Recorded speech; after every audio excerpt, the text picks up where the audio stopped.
mais dañ fee nekk pour assurer seeni sécurité parce que au fond de l'ordre yi bu ñu toppee Ousmane Sonko du kan la ñu protéger il protège le président Ousmane Sonko. bu ñu toppee Bougane il protège le président Bougane. donc ñun dañoo leen war a bët xoolee bëtu ñi kat nekkuñu fi. rek pour sànni ñu ay lacrymogène pour tirer suñu kaw mais dañ fee nekk pour keneen ku bokkul ci groupe bi ñaar a ñëw dal suñu kaw ñoom dañuy dal kanam kaw kooku noonu. donc perception boobu suñ ko amee. voilà perception boobu bu ñu ko amee ak voilà c'est la communication qui ne passe pas. ok c'est la communication en tant que telle qui ne passe pas. et que malheureusement dañoo nekk ci nguur boo xam ne ñoom. bu ñu bëggee communiquer côté boobu rek dinañ leen indil problème. de sorte que da ngay gis ne dañuy ñëw rek def seen liggéey mais àdduna day màgg. ba armée doon toll ci kaw yow doo wax dañ lay wax ne defal nga def. exécuter la ngay exécuter. cette armée sénégalaise de 1960 bokkatul ak mission bi nga xam ne armée de 2013 de 2024 ak de 2023 moom la war a dox. les missions ne sont pleines. foo xam ni war nañu mën a jot ay instructions di exécuter si benn situation bi nga xam ni tam peut-être que ñu ngi koy jox maîtriser wul la fa xew yow mi nekk sur le lieu exactement yaa war a mën a xam ne lii xaju fii ba ma koy def. oui ñoom loolu xam nañ ko. ñoom xam nañ ne on n'exécute pas une commande un commandement illégal ñoom xam nañ ko. te je pense que dañ koy jëfee.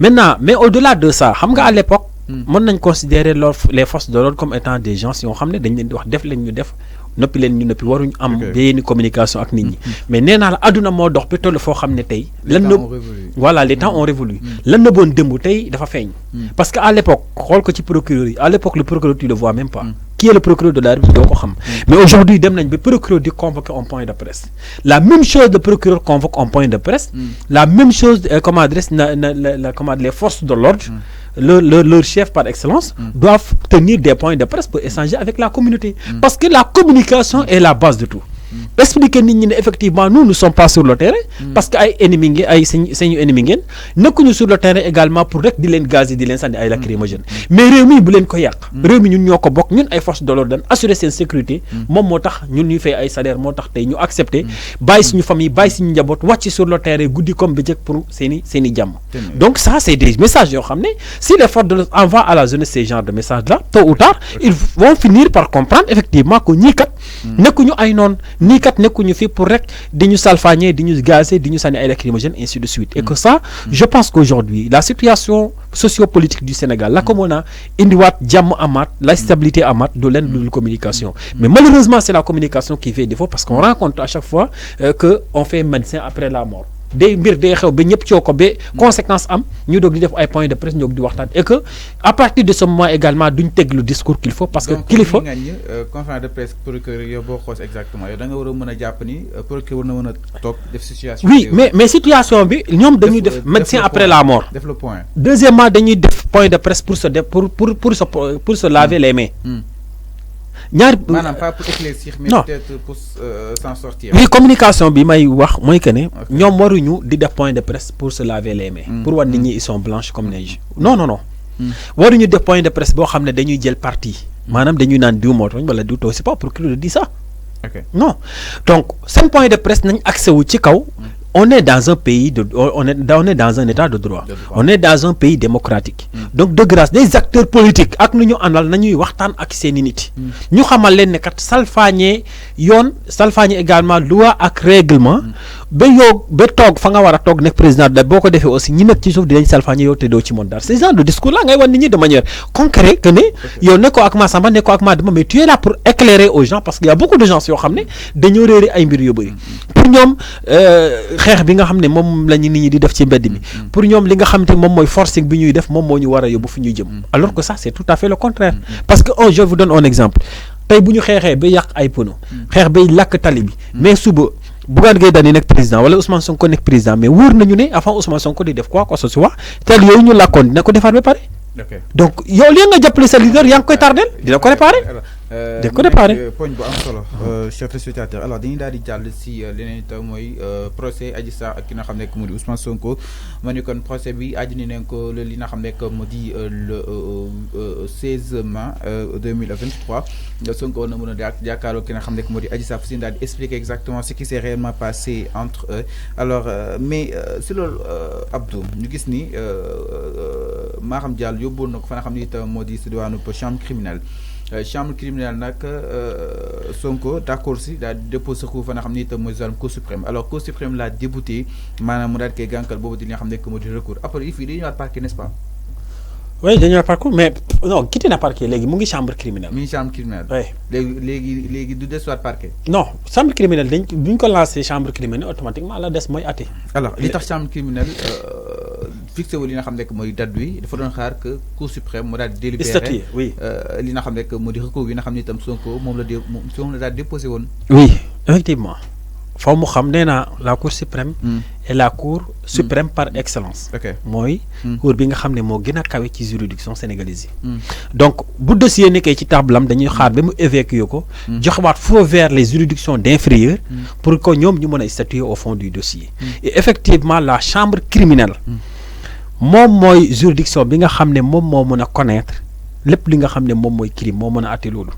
ça c'est sa compétence par excellence. parce que nag bu ñu fàttaliku ne on a criminalisé viol dañ ko criminalisé. donc chambre boobu rek moo mën a àtte koo xam ne dafa commettre crime. muy viol muy rey nit ainsi de suite. donc comme le juge d'instruction jàppoon na ne en fait Ousmane Sonko kat lu mu Adji Sarr na plainte bu ñu ko tegal bu mu tegal Ousmane Sonko. élément yi mu indi permettre nañu ñu atte ko donc foofu rek lañ ko mën a yóbbu muy chambre criminelle.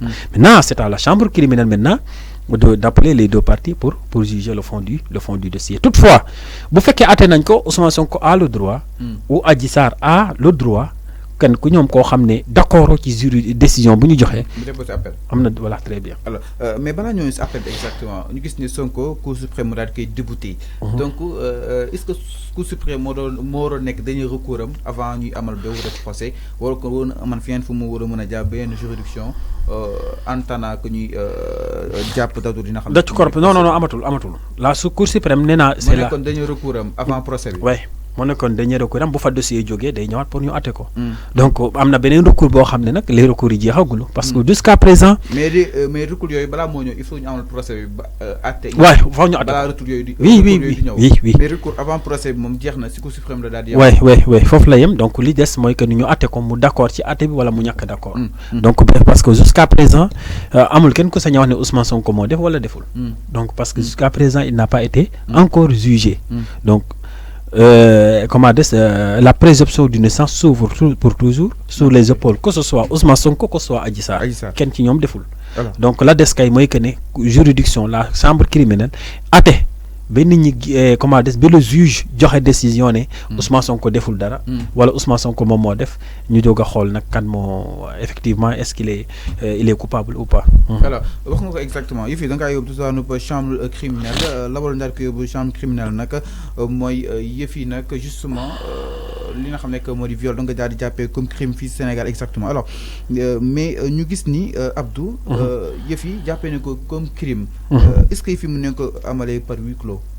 Oui, bien sûr. Là, ça dépend du juge. Hein. La plupart des dossiers de viol, huis clos lay doon. Oui. Xam nga en principe, audience, en principe, je dis bien par principe, audience publique lay doon. En principe. Mais genre de situation, boo xam ne tey je vous donne un exemple. Comme Ousmane Sonko kilifa la ñu toog audience publique nii nit ñi taxaw Adji Sarr dina lii la ma def lee la ma def mën na heurter à l'honneur du président Ousmane Sonko. mais également l'honneur de ses enfants parce que doomam yi kenn xamul lan la ñuy doon ëllëg. donc pour éviter ces genres de situation le juge peut demander à ce que l'audience se fasse à huis clos. maintenant bu nekkee à huis clos ba mu des délibéré huis clos boo ko déggee maanaam le débat contradictoire ba nga xam ne ci biir audience bi lay amee. duñ ubbi salle bi dañ koy tëj ñaari nit yi nga xam ne ñoom la concerne ak seeni avocat ñooy nekk ci biir salle bi ak juge ak procureur. les avocats les deux personnes concernées ça dépend de toi bu la neexee pôle d'avocat nga indi 100. bu la neexee en fait boo amee xaalis sama loolu c'est pas un problème maintenant bu juge bi gisee ne lii en fait lañ fa war a waxtaanee kat mën na laal la sensibilité de la population wala mën na dugg ci honneur u président Sonko wala honneur u Adji Sarr. dans ce cas-là le juge organise l'audience à huis clos. maintenant bu defee audience bi à huis clos ba mu des délibération ça veut dire ñëpp ñëw taxaw mu wax ne Ousmane Sonko liñ ko doon toppee kat defu ci dara. wala Ousmane Sonko liñ ko doon toppee kat moom moo def. loolu publiquement la koy délibéré. mais du dugg dans les détails. day wax rek ne Ousmane Sonko yoon toppatu ko ci dara parce que liñ ko tuumaaloon kat defu ci dara. par conséquent Adji Sarr daañ nañ ko temps wala Ousmane Sonko kat yoon mu ngi koy topp daan na ko temps parce que luñ ko tuumaaloon moom moo ko def. donc Adji Sarr su amul dëgg yoon mën na ko daan c'est-à-dire su amee tort si Ousmane Sonko xam ne lii ay accusation yu. bu ko defee Ousmane Sonko bu ko baalul mu dal kaw et que. mais Ousmane Sonko mën na ko baali fii du mu jàpp fenn. bu ko neexee Ousmane Sonko borom xol bu rafet la te xam naa noonu lay def. comme deful dara da koy baal rek après.